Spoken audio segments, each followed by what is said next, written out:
Abathembu King Buyelekhaya Dalindyebo visited former President Jacob Zuma at his Nkandla home this weekend. According to the Jacob Zuma Foundation, the king used the opportunity to pledge his support for Zuma, especially as the former statesman continues to be faced with various legal challenges. Let's find out more about the meeting with the foundation's spokesperson.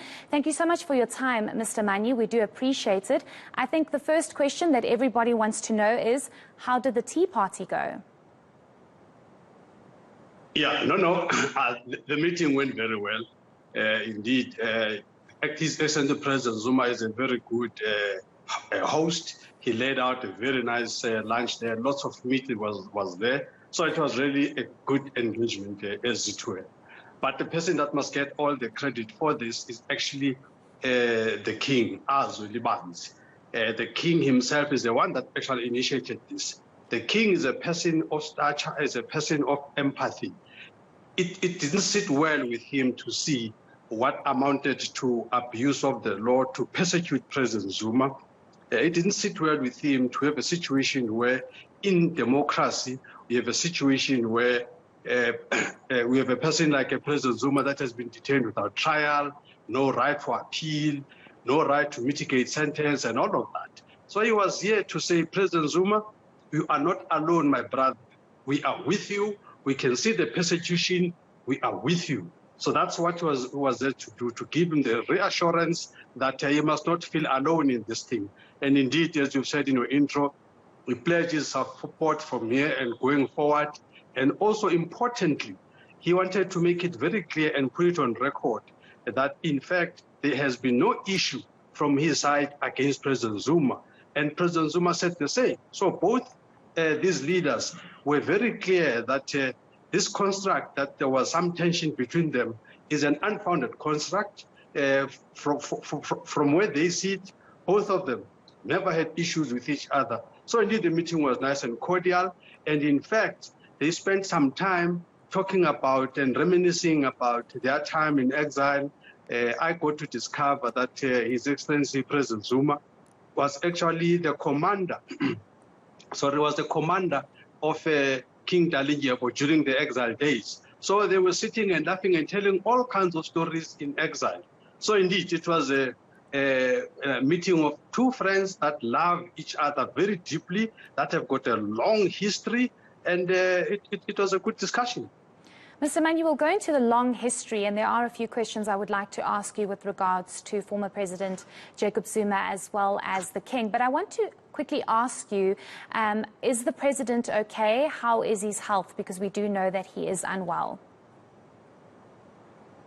Yeah, that is a technical question. So if you ask a layperson will say President Zuma is walking and talking.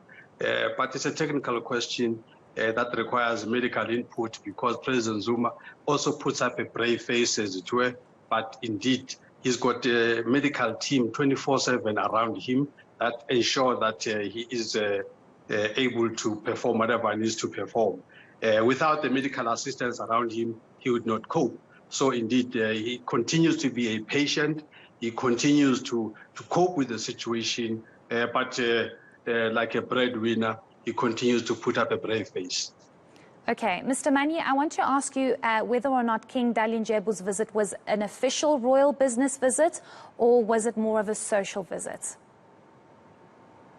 I think if I look at the delegation, the monarch actually brought about 15 or so kings. So that was entire royal contingent that was there.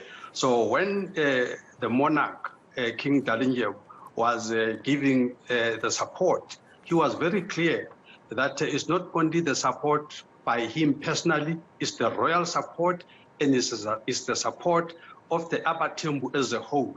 And all the various kings in various regions of Abathembu were all there in person. It was not just his aides and executive assistants and all of that. It was 15 kings that surrounded him. So this was a very genuine royal regiment that was there. Okay, Mr. Manyi, I want to go back to the long history that you say the former president and King Dalindyebo have. We do know that King Dalindyebo has come out before referring to former President Jacob Zuma as a boy from whom he wouldn't take orders. He also went on to say a number of other quite offending comments while Jacob Zuma was president. So could you tell us whether or not they've ironed out their issues and there's no more tension between the two? Let me give an example as a married man who's been married for over 36 years. If every squabble with my wife constituted something that is untenable, I wouldn't be here. So the little petty things that come up in any relationship, there are petty things that come up in any relationship.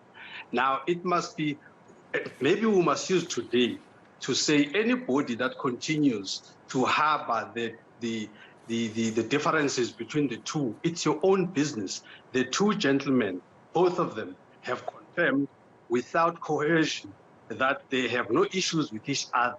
So whoever else has said anytime, it's one of those things that gets said at the spur of the moment, as it were. So there's nothing that any of them, even whoever said whatever, even today, they don't think that they said it with hatred or whatever. So I would appeal to everyone to just move on, because the two gentlemen have don't have daggers on each other. So let's not have a situation where media has got chest pains for the fact that the two No, Mr. Manyi, we don't have chest pains. We don't have chest pains. We were just asking. Nobody has chest pains. That's why we asked you for clarity. I have one more question. Are you able to tell us what was discussed and whether or not the judiciary came up at all? Yeah, well, I just told you what was discussed. The first thing, indeed, the judiciary came up, indeed, as part of the discussion, and they were lamenting the fact that President Zuma's rights were just violated left, right, and center. Both these are freedom fighters that were saying that's not what they fought for. So indeed, they were not. They're not happy with the performance of judiciary, particularly when it comes to President Zuma. This so-called equality. They are very clear that this equality doesn't seem to apply with President Zuma. President Zuma does not get the rights that everybody else is entitled to. They have a problem with that, as it were. So they dealt with that to say they're hoping that something will give to ensure that we have a judiciary that we can trust. Right now, it's a fallacy to say we have a judiciary that anybody can trust.